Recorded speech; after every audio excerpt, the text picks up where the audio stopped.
সবথেকে কঠিন কাজ হলো আত্মসমালোচনা করা, নিজেকে নিয়ে সমালোচনা করা। আমি নিজে কতটা ভালো, আমি নিজে কি করতে পেরেছি। এজন্য বিবেকানন্দ একটা কথা বলতেন, লোকে কি হয়েছে, কি দেখেছে, কি শিখেছে, এটা বড় কথা নয়। তুমি নিজে কি হয়েছো, কি দেখেছো, কি শিখেছো, এটাই হলো মূল ম্যাটার। আমরা আত্মসমালোচনা করি না। আত্মসমালোচনা করলে নেকি হয়, ঈমানটা মজবুত হয়, নেকি হয়। আর এটা করলে নেকি হয়। আর পৃথিবীর সবথেকে সহজ কাজ কি জানেন? পর সমালোচনা করা। পর সমালোচনা করাটা খুব সহজ কাজ। ও খারাপ, ও এই, ও অমুক, ও তমুক, ইত্যাদি ইত্যাদি। এটা করা খুব সহজ। এটা করলে গুনাহ হয়। তো আপনারাই এখানে বসে ঠিক করে নিন বাপেরা, আত্মসমালোচনা করবেন না পর সমালোচনা করবেন। আমি একজন মলি সাহেব, আপনাদের চোখে একজন বক্তা বলুন আর যাই বলুন, আমি এখন আমার কাজ হচ্ছে আত্মসমালোচনা করা, ঠিক না বেটি? আমি পর সমালোচনা করে পাপ বাড়িয়ে আমার লাভ নেই। আমি এজন্য আমার যত জলসা আপনারা দেখবেন বাবা, আমি আত্মসমালোচনা বেশি করি, পর সমালোচনায় থাকি না। পরিষ্কার কথা। চলো আমার বাপেরা, আলোচনা শুরুতেই একবার মহান আল্লাহ পাকের কাছে একটু ক্ষমা চেয়ে নেব। আমরা আমাদের জীবনের ত্রুটিগুলি ক্ষমা চেয়ে নিয়ে কোরআনের আলোচনা আজকে শুরু করব। আপনারা যে কজন মানুষ বসে আছেন, বাপেরা যারা কষ্ট করে দাঁড়িয়ে আছেন, আপনারা যদি একটু বসতেন কষ্ট করে। আসলে ব্যাপারটা কি জানেন, এই বেশ কিছু জায়গায় জলসায় যাই তো প্রবলেম হয় কি জানেন। ছোট্ট একটা উদাহরণ, এটা আবার না বললে নয়। আচ্ছা, এখন সব থেকে দামি কাপড়ের নাম কি বলতে পারেন? কোম্পানিটার নাম রেমন্ড। কি বললাম বা বলেন না, বলেন একটু। রেমন্ড কোম্পানির দামটা একটু বেশি, কাপড়টা খুব দামি কাপড়। রেমন্ড কোম্পানির কাপড়টা কোট টোট করতে গেলে খুব দামি কাপড় ওটা। রেমন্ড যারা পরে তারা জানে। আচ্ছা ধরুন আপনাকে আমি রেমন্ডের কাপড়ের একটা কোট পরাবো, কোট, আর চোস্তা পায়জামা দেবো। চোস্তা পায়জামা বোঝে, পাঞ্জাবির সঙ্গে যেটা পরে, তা রেমন্ডের কাপড়ের কোট আর চোস্তা পায়জামা, আর পায়ে দেবো একটা ছেঁড়া হাওয়াই চপ্পল।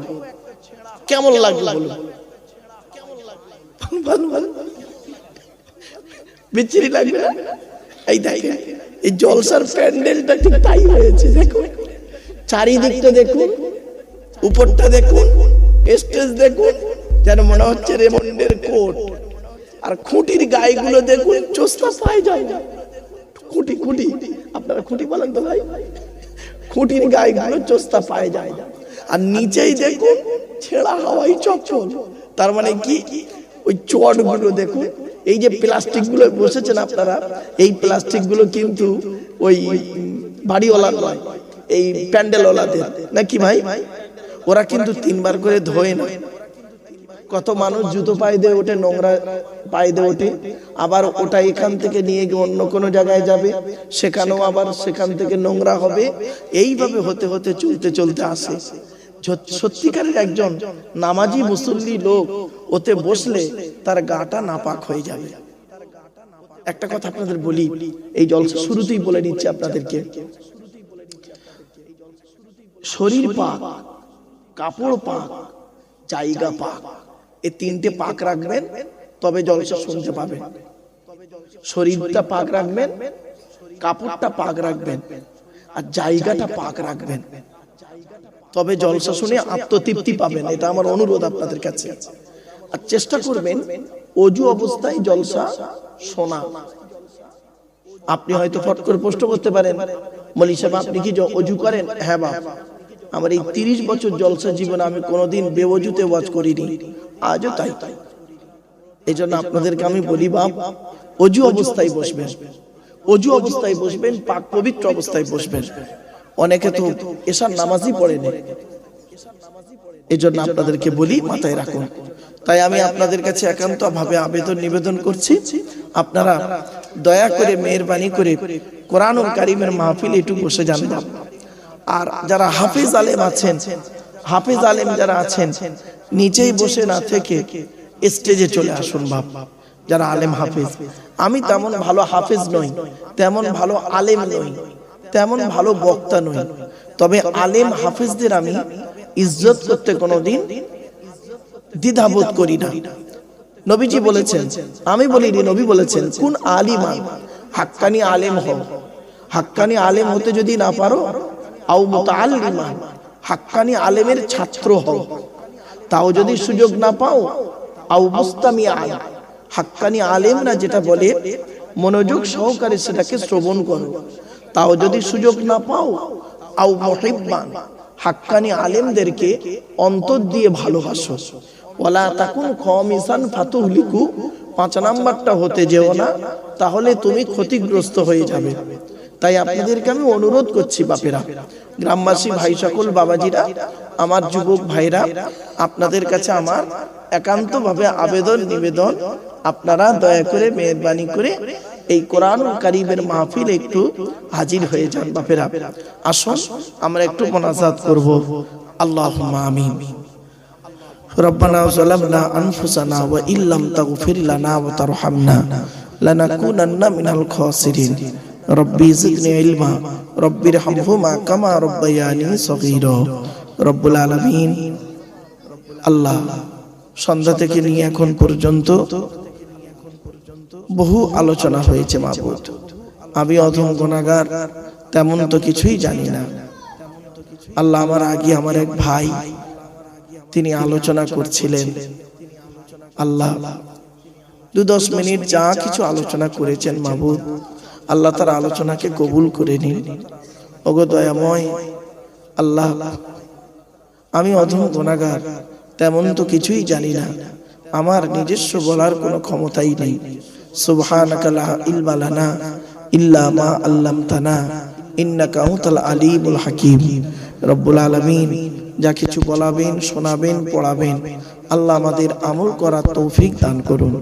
খাস করে মাবুদ, দূর দূরান্ত থেকে যে সমস্ত বাবাজিরা, যুবক ভাইরা, স্নেহের কচি কচি বাচ্চারা, মা বোনেরা, রাতের আরামকে হারাম করে দিয়ে, মূল্যবান সময়কে ব্যর্থ দিয়ে, আরামের বিছানাকে ত্যাগ করে দিয়ে পবিত্র কোরআনুল কারীমের মাহফিল শোনার জন্য চাতক পাখির ন্যায় ছুটে এসেছেন, আসছেন এবং আসবেন। কিয়ামতের দিন, মুসিবতের সময় আরশের তলায় ছায়া দান করুন। রব্বিশ হালি সদরি ওয়া ইয়াসসির লি আমরি ওয়াহলুল উকদাতাম মিন লিসানি ইয়াফকাহু কওলি। আল্লাহুম্মা ইন্না নাসআলুকা ইলমান নাফিয়া ওয়া আমালান মুতাকাব্বালা ওয়া রিজকান হাসানা ওয়া হালালান তাইয়্যিবা। ওগো দয়াময়, বাড়িওয়ালা বড় আশা আকাঙ্ক্ষা নিয়ে, বাপ মা সবের সানি, আত্মীয়দের সবের সানি, গ্রামবাসীর সবের সানি, আমরা এখানে যত মানুষ বসে আছি, প্রত্যেকের বাপ মা, ভাই বোন, দাদা দাদি, নানা নানি, খালা খালু, ফুফা ফুফু, মামা মামি, সকলের সবের সানির উদ্দেশ্যে আল্লাহ দোয়ার মাজলিস আমরা বসেছি। ওগো দয়াময় আল্লাহ, তাদের গোরাজাবকে মাফ করে দিন। যারা পৃথিবীতে বেঁচে আছেন, তাদের খেদমত করার তৌফিক দান করুন। আল্লাহুম্মা ইন্না নাসআলুকা ইলমান নাফিয়া ওয়া আমালান মুতাকাব্বালা। সুবহানা রাব্বিকা রাব্বিল ইজ্জাতি আম্মা ইয়াসিফুন ওয়া সালামুন আলাল মুরসালিন ওয়ালহামদুলিল্লাহি রাব্বিল আলামিন। ওগো আল্লাহ, কোরআন হাদিস ইজমা কিয়াস মোতাবেক আলোচনা করা, বক্তা শ্রোতাকে আমল করার তৌফিক দান করুন। সাল্লাল্লাহু তাআলা আলা খায়রি খালকিহি মুহাম্মাদি ওয়া আলিহি ওয়া আসহাবিহি আজমাইন। وارحمنا معهم برحمتك يا ارحم الراحمين بحق لا اله الا الله محمد رسول الله. صدر জলসা, মুআজ্জাজ মুকাররম সুধী সম্মানিত শ্রোতা মণ্ডলী, বয়োজ্যেষ্ঠ সমবয়স্ক, দিন দরদি, ইসলাম দরদি, মুমিন মুত্তাকি, মুসলমান, সালেহ, নেককার, আল্লাহওয়ালা বাবাজিরা, আমার যুবক ভাইরা, স্নেহের কচি কচি বাচ্চারা, পর্দার অন্তরালে, পর্দার সেনা ধার্মিকা, স্নেহময়ী, মমতাময়ী আমার মা ও বোনেরা, তার সাথে জানাই আমার আওয়াজ শ্রবণকারী মুসলিম ও মুসলিম সমস্ত জাতির মানুষেরা, মহান আল্লাহ পাকের দরবারে শুকরিয়া আদায় করি যে রব্বুল আলামিন আমাকে আপনাকে বসিয়েছেন ইশার নামাজের পর থেকে নিয়ে কিছুক্ষণ কোরআন ও হাদিসের আলোচনা শোনার জন্য। এ শোনার, এ বসার, এ বলার তৌফিক এনায়েত করেছেন যে মহান আল্লাহ পাক, সেই পরওয়ারদিগার বেনিয়াজের দরবারে প্রাণ খুলে ভক্তি ভরে উচ্চ আওয়াজে একবার শুকরিয়া আদায় করি, বলুন আলহামদুলিল্লাহ। একটু আমার সাথে সাথে বলুন সুবহানাল্লাহি ওয়া বিহামদিহি। বলেন বাবেরা, সুবহানাল্লাহি ওয়া বিহামদিহি সুবহানাল্লাহিল আযীম। এটি হলো বুখারী শরীফের শেষ হাদিস। আর বুখারী শরীফের প্রথম হাদিস হলো ইন্নামাল আমালু বিন্নিয়াত। এর বাংলা অর্থ হচ্ছে প্রত্যেকটা কাজ তার নিয়তের উপরে নির্ভর করে। তাই এতগুলো জ্ঞানী গুণী বুদ্ধিজীবী মানুষ আপনারা এসেছেন, আপনাদের অন্তরে একটা নিয়ত আছে। আমি অধম আব্দুল্লাহিল মারুফ, তেমন ইলম নেই, তেমন জ্ঞান নেই, আল্লাহ পাক আমাকে এখানে আনিয়েছেন, আমারও অন্তরে একটা নিয়ত আছে। আমার নিয়তটা আপনারা কেউ জানেন না, আপনাদের নিয়তটা আমিও জানি না। সুতরাং উভয়ের নিয়ত যিনি জানেন তিনি কে? আল্লাহ। ইন্নাল্লাহা আলিমুম বিযাতিস সুদূর। নিশ্চয়ই আল্লাহ রাব্বুল আলামিন বান্দার অন্তরের খবর সবই রাখেন। তাই আজকের এখানে যা কিছু আলোচনা হবে আপনাদের মাঝে, আমার মাঝে, আজকের আলোচনার সাক্ষী থাকবে কে? আল্লাহ। আল্লাহু শাহীদুম বাইনি ওয়া বাইনাকুম। আপনাদের মাঝে, আমার মাঝে আজকের আলোচনার সাক্ষী রাখলাম সৃষ্টিকর্তা আল্লাহ পাককে। এবার আসছি আলোচনার বিষয়বস্তু সম্পর্কে। কিসের উপরে আলোচনা করব আজকের আপনাদের কাছে? আজকের কোরআনুল কারীম থেকে একটি সূরার সংক্ষিপ্ত আলোচনা আপনাদের কাছে রাখবো ইনশাআল্লাহ। টু দি পয়েন্টের উপরে সূরাটির আলোচনা রাখবো। আমি গতবারে এসেছিলাম এখানে, মনে হয় কোন সূরার আলোচনা হয়নি, তাই তো নাকি বাপ? আপনাদের মনে পড়ছে কি গতবারে? আজকের একটি সূরার সংক্ষিপ্ত আলোচনা আপনাদের কাছে রাখবো ইনশাআল্লাহ। কি অসুবিধা হচ্ছে? কি বলছে কি? আচ্ছা আচ্ছা,